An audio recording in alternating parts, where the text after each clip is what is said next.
Hello there and welcome to the Card Grotto. Today I've got my monthly haul video to share with you. These are items that I've bought in the month of November. I think I've ordered mainly from 3 different places, so I'll show you what I got. First of all, from Joanna Sheen, I got some of the Wink of Stella brush pens. I use my clear one so much, and I just thought I'd get a couple of other ones, mainly for Christmas. So this is the gold. You can't really see any different than what the others look like, but this is the gold one. I don't really use metallics that much, and I actually don't like gold at all, really, in real life. But I've noticed it on a lot of cards recently, and I have liked it, like gold embossing powder and things like that. I think it depends how you use it. So I got the gold. I also got the silver. And then I also got the black as well, because if you stamp something, just in black, you can obviously use the clear over the top, but I thought it would be quite nice to add the black over the top. It would just make it a bit blacker, if that makes any sense. I ordered my Christmas wrapping paper this year from Paper Chase, and while I was there I did pick up one of their washi tapes. They call it creative tape, and this is the Hearts and Clouds one, which I think is quite cute. I then did an order from the Glitter Pot, and I ordered some of the Woodware Ultra High Adhesion Power tape, red line tape basically. I use this a lot to attach the dies to my die storage system, so I like that, and it's really quite strong, all of the red line tape. I also got the some more of the transparent adhesive squares. I use these a lot.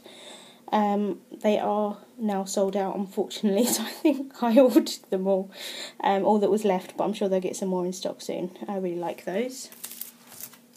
I then got some embossing paste. I've seen Debbie use it a lot, and then obviously lots of other crafters since then as well. So I was really tempted, do I buy it, do I not? I did buy it in the end. So I got some of the Dreamweaver one, which is available in this country. I got the translucent, and then I got the white as well. And then I thought, as it wasn't too expensive, I thought I'd get the Dreamweaver paste spreader. I mean, it's absolutely massive. Sorry for the glare there. I've got my light on because it's quite dark. But it's massive. I mean, that's the size of the pot, and that's the size of the spreader. I mean, I haven't actually tried it. I'm not even sure you could get that in the pot. And I think that was a bit of a waste of money. Obviously, I didn't realise how big it was. I have been using my spatula. Let me show you. The spatula. This is Making Memory spatula. I think they use it with the slice machine. I haven't got the slice machine, but and I think Cricket do them as well and things like that. So I use that, and that's really good. I like that. And then also from the Glitter Pot, one last thing, I got a Versamarker pen. I had one ages ago and I can't seem to find where it's gone, but I just thought it's quite handy to have, so I got that. And then I made an order with Craft Obsession. This is where I get my Distress and Tim Holtz stuff from. So I got a couple more of the Distress inks. I got Evergreen Bough.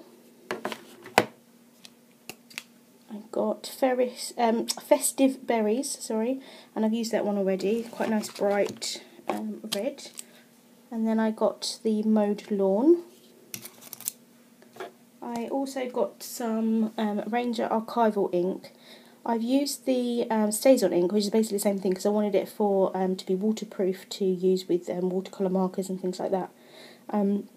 I have the StazOn, and I thought it's so difficult to get StazOn off of stamps, even with the StazOn cleaner, especially clear stamps, that I thought I would try and see what this is like. Just so you know, it's exactly the same. It's still for me, just as difficult to get off of stamps as stays on. But you know, it's still good quality ink, so I got that. And then last but not least, I got 2 packs of the Tim Holtz Distress watercolour cardstock. Very good quality cardstock. It's I'm not sure. It might be a little bit more expensive than kind of like normal artist grade watercolour paper. I'm not sure. These are cut into 4 1/4 by 5 1/2 panels, which is good if you make that particular size card. If you make square cards, it's a bit difficult, obviously, if you wanted to cover the whole of the card. I tend to make the 4 1/4 by 5 1/2 cards anyway now. And it's nice because it's quite white in colour. Most watercolour papers are quite cream, like ivory in colour. And this as well has one side like more rough, like this one here, and then the other side is more fine, so it's not so textured, which you can stamp on quite easily. Excuse me. So that was my haul for the month of November. I have actually bought a couple of Lawn Fawn sets. Unfortunately, it looks like they're not going to come by the end of this month, even though I ordered them a week ago. So they'll be in my December haul. And now, thankfully, Intlinks have got a new thing that you can use to add your links to YouTube. So if you're watching this directly on YouTube, there will be links to all the supplies that I've mentioned, apart from the adhesive squares because they're out of stock, in the description bar, and they'll also be on my blog as usual anyway. And in the description bar there'll also be links to my Facebook and Twitter and Instagram and things like that if you happen to want to have a look. Anyway, thank you so much for watching, and I'll see you soon.